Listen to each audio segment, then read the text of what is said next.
Bonjour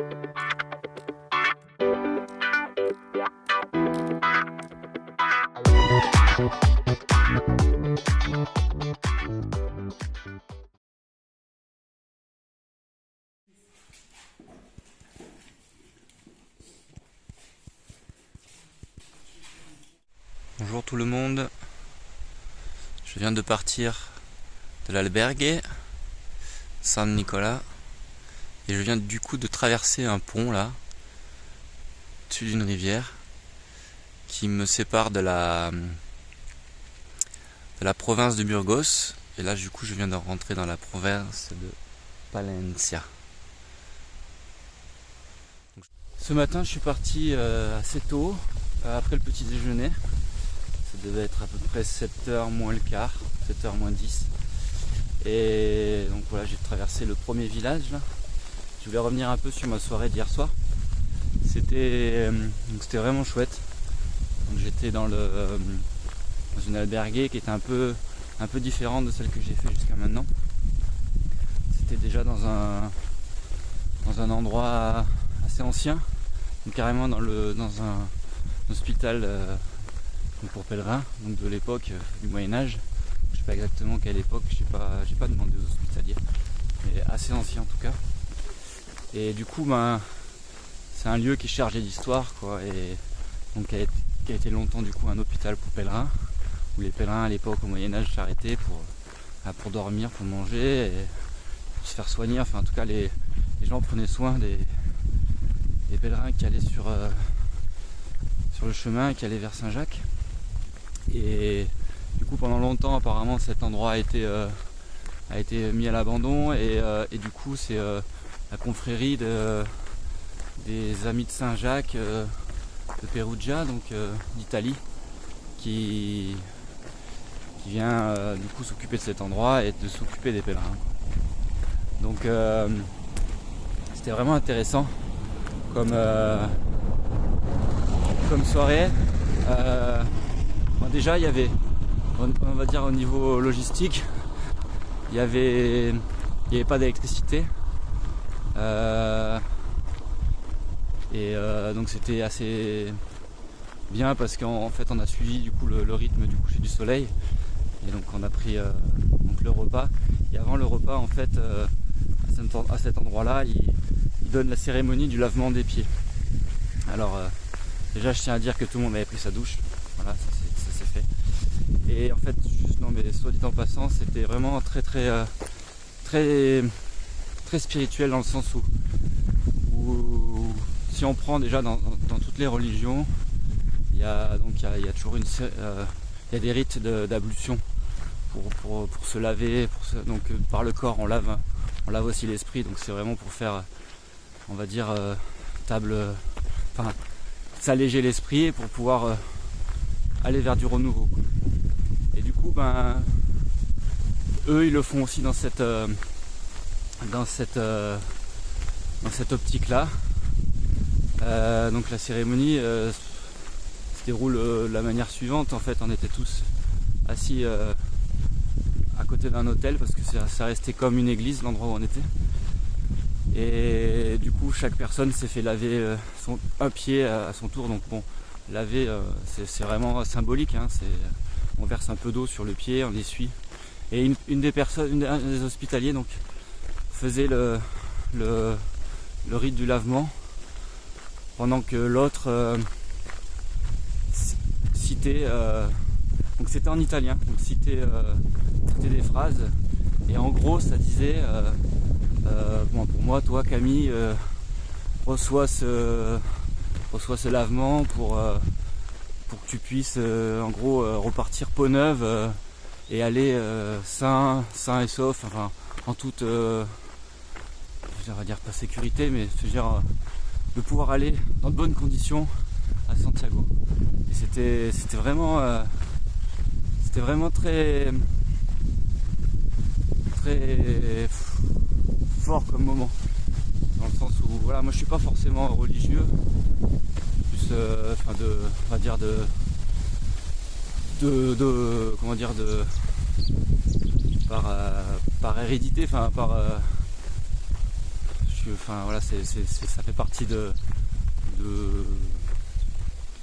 mon origine, quoi, voilà, catholique par convention, quoi. Mais voilà, je suis absolument pas pratiquant, et je m'en sens pas comme du tout même croyant. Mais je pense quand même qu'il y a quelque chose de plus grand que nous qui fait qu'on avance, en tout cas. Donc en tout cas, c'était très intéressant comme situation, et voilà, je recommande bien ce genre d'endroit, quoi. Ne serait-ce que pour l'expérience, et puis pour le partage avec ces gens qui sont là vraiment pour s'occuper des pèlerins. Pour le coup, c'est vraiment leur credo, quoi. Ils sont là pour prendre du temps avec les pèlerins, leur donner à manger, s'occuper d'eux, discuter avec. Enfin, je veux dire, je pense ils vivent leur chemin comme ça aussi. C'est des gens généralement qui ont fait plusieurs fois aussi le chemin de Compostelle, et voilà, qui sont vraiment à fond dedans, quoi. Et autrement que ça, par rapport à ça aussi, donc ce lieu était vraiment très très bien. Enfin, je veux dire, je sentais vraiment l'énergie dans ce lieu, un lieu chargé d'histoire. Donc le fait de dormir aussi dans un lieu comme ça, c'était très,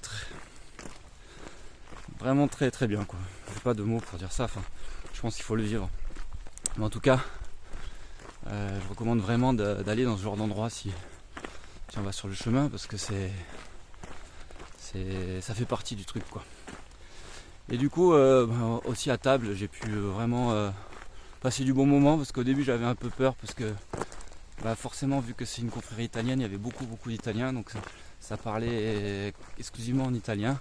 Il y avait quand même quelques personnes qui parlent anglais, donc j'ai pu partager ces moments avec, et parler justement, d'avoir des discussions assez profondes sur ce qu'on pouvait prendre conscience sur le chemin, et c'était vraiment très intéressant, quoi. Voilà. Puis du coup, j'ai passé une super nuit. J'ai fait des rêves étranges. Alors je sais pas si c'est lié à tout ce que j'ai vécu, mais bon, rien de. C'était pas des rêves horribles, mais c'était des rêves étranges, quoi. Donc je sais pas. Est-ce qu'il faut prendre une signification à ça, ou est-ce que c'est juste. En tout cas, c'était une très bonne expérience hier soir, et j'espère que je vais en découvrir, enfin en vivre d'autres comme ça, quoi. Voilà. C'était un peu long, mais il fallait que je vous parle de ça. Depuis que je suis dans la Meseta, là, depuis hier, j'ai remarqué plusieurs fois qu'il y avait dans des champs comme ça, assez secs, des tournesols qui poussent. En fait, c'est très venteux ici, donc les semences deviennent de bien plus loin, de champs à la ronde. Et du coup c'est beau de voir ça, de voir que malgré l'environnement assez aride, la vie prend quand même son chemin, quoi.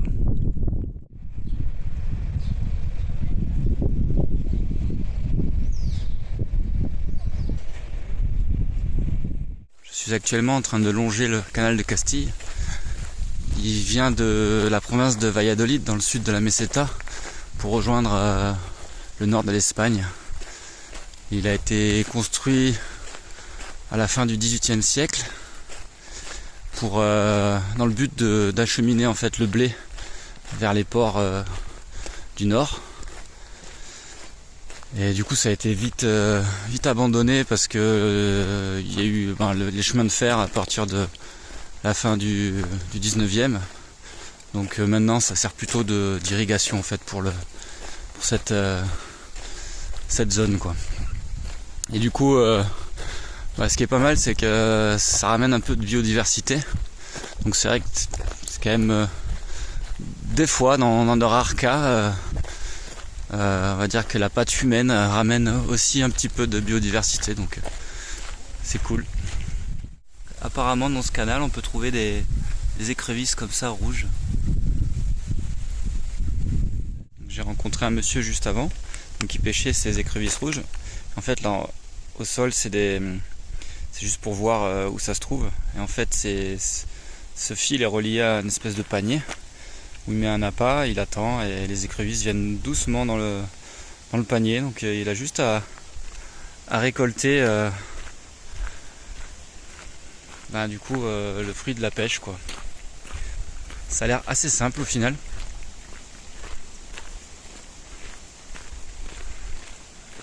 Peut-être que j'en mangerai un peu plus loin, on va voir.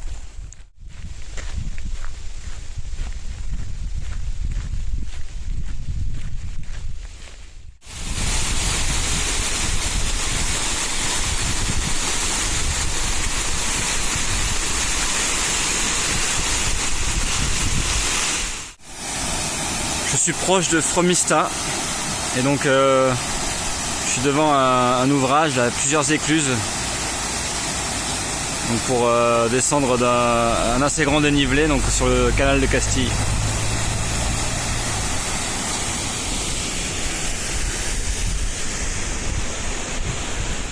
Je suis dans le centre de Fromista et la ville est en préparation d'un triathlon, donc il va y avoir une ambiance très sportive ici dans les prochaines heures.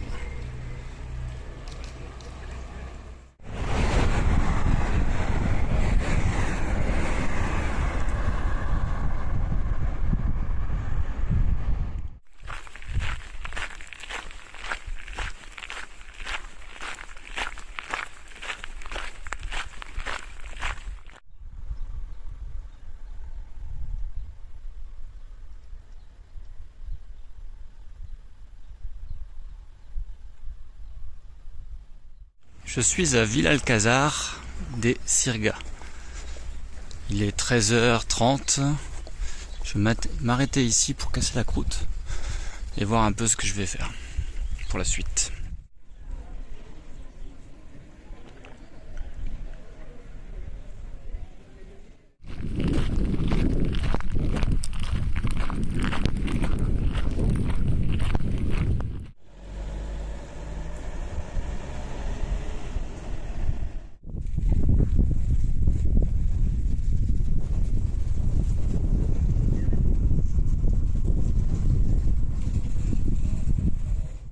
J'ai bien marché aujourd'hui, j'ai marché à peu près 35 km et du coup j'avais prévu de camper ce soir, mais j'ai pas envie d'être seul ce soir, donc du coup je retourne dans une albergue.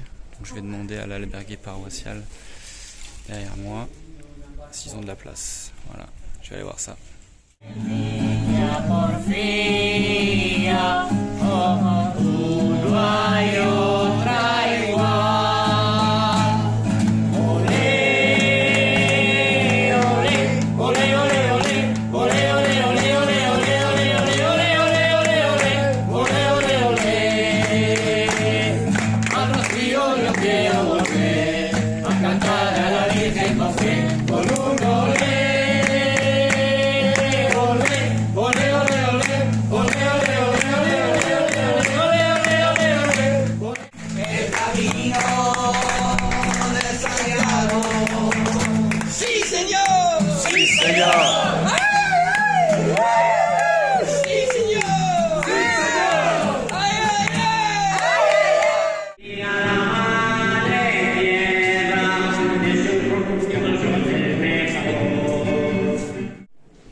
Après tout ça, je vais rejoindre ma chambre et je pense que je vais aller vite me coucher. Je vous dis à demain. Vas-y, je pense que c'est bon.